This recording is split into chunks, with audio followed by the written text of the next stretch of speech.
In USA, every man has found a life partner, yet there would be 4.8 million females who would not have life partners.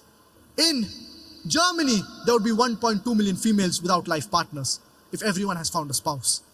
So the only option for these women who do not have a spouse is to marry a man who already has a wife or to become public property. Some people might say public property, such a harsh word.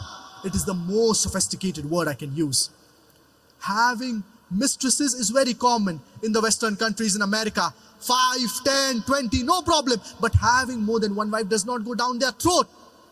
When a woman, she is a second wife, she has her honor, she gets her rights, she lives a life of dignity. When a woman, she's a mistress, she does not get her rights, she does not live a life of dignity.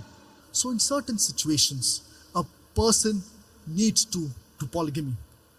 The Western civilization claiming to uplift the woman, they've actually degraded her to a status of concubines, mistresses, society butterflies, which are mere tools in the hands of pleasure seekers and sex marketers, which are hidden behind the colorful screen of art and culture.